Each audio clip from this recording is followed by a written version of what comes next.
Bonsoir, chers conspirés. Bonjour, chers conspirés. Nous sommes au Conspiratorium. Vous le savez, c'est le jour des élections aux États-Unis, des élections présidentielles qui opposent le républicain Donald J. Trump à la démocrate Kamala Harris.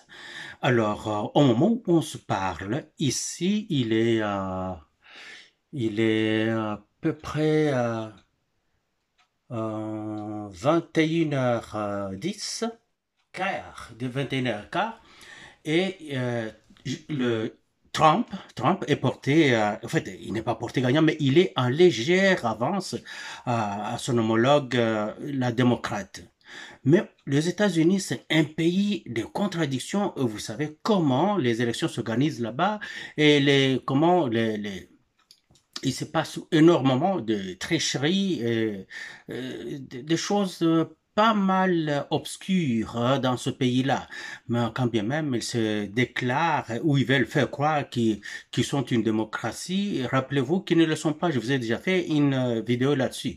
Les États-Unis, ce n'est pas une démocratie, c'est une république. Donc, ce n'est pas le vote populaire qui compte du tout. Ce n'est pas le vote populaire. Ce qui compte, c'est plutôt le vote de ceux qu'on appelle les grands électeurs, qui sont des individus qui sont choisis dans chaque État correspondant et sous des quotas qu'on ne peut pas vraiment dire sur quoi ça se base, mais les Américains, peut-être des constitutionnalistes américains peuvent vous en dire plus que moi, mais vous allez trouver qu'eux-mêmes doivent tout le temps vraiment comme en arracher pour faire comprendre cela. C'est de la mafia, mais constitutionnelle. Alors, ce qui importe peu, c'est le vote populaire. Alors pourquoi alors ils vont aux élections? Pourquoi ils font des élections si le vote populaire ne compte pas du tout?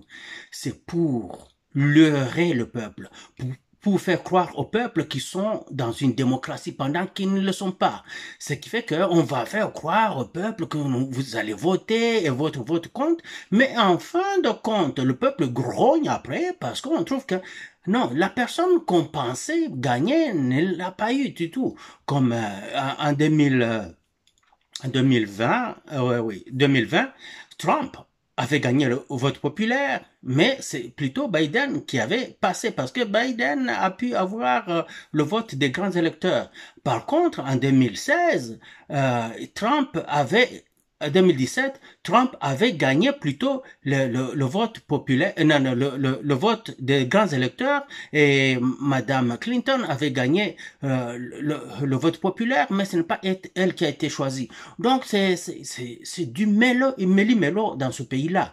Alors je vous garde branché là-dessus, je vais revenir pour vous dire finalement quand il sera presque proche de la fin du décompte, parce que là, ça se compte immédiatement, vous saurez exactement qui a gagné. Mais pour l'instant, on se dit Trump est en avance.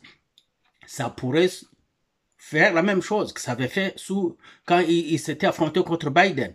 On avait Trump qui était vraiment en avance, une avance très, très confortable. Puis tout d'un coup, on a vu les écrans des télévisions s'éteindre et se rallumer quelques instants après. Tout était changé.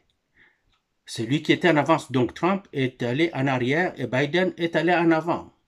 Si vous comprenez, suivez mon regard. C'est comme ça que ça se passe dans ce pays-là. Mais ils sont les premiers à faire des leçons au monde et à critiquer les élections d'autres gens dans leur propre pays. Voilà, donc tantôt, gardez l'œil ouvert, nous allons en parler. Et quant ailleurs, ce qui se passe, les choses bougent beaucoup. Nous sommes en train de nous diriger vers quelque chose qui pourrait devenir désagréable au Moyen-Orient. Car, bon, évidemment, les porte-avions américains qui étaient là-bas se sont retirés, mais il y a maintenant les bombardiers stratégiques qu'on appelle les B-52 qui sont arrivés dans le Moyen-Orient. Ce qui fait croire qu'ils pourraient larguer des bombes dévastateurs sur l'Iran. Et qu'est-ce que l'Iran pourrait faire à ce moment-là? L'Iran aussi va lancer des missiles sur des bases américaines, sur des porte-avions américains qui se retrouvent quelque loin que ce soit, parce que l'Iran a déjà développé son système de missiles. C'est incroyablement puissant et c'est à longue portée. Et à l'Ukraine continue à perdre du terrain de manière constante et les Russes ne font qu'avancer. Quant aux Ukrainiens qui avaient pris une partie de la Russie, qui s'appelle Kourouks, ils sont vraiment enlisés là-bas et ils sont en train de se faire dépecer en petits morceaux. N'oubliez pas que c'est la guerre entre la Russie et l'OTAN sur le sol ukrainien, car les combattants qui sont sur place contre les Russes parlent anglais, ils parlent portugais, ils parlent espagnol, ils parlent français. Ils ne parlent pas ukrainien. Et quand ils parlent ukrainien, ils ne valent plus la peine. Car beaucoup d'Ukrainiens ont fait défection et ils sont maintenant côte à côte avec les Russes contre leur gouvernement parce qu'ils se sont dit qu'ils se sont fait avoir. Ils voient qu'ils se sont fait avoir, on les a tués car les Américains voulaient qu'il en soit ainsi. Ouvrez l'œil, nous allons en parler. Moi, je ne parle pas de Balthazar, je n'ai pas le temps pour ça. Il y a des hommes Balthazar, il y a des femmes Balthazardes. Comme vous voulez. Il y en a partout. Dans cette affaire Balthazar, il y en a à manger et à boire pour tout le monde. Les femmes sont très fidèles, les hommes sont très fidèles. Les hommes sont très infidèles, les femmes sont très infidèles. Et le pire, c'est que les femmes ont l'art et savent le faire mieux que les hommes. À tantôt!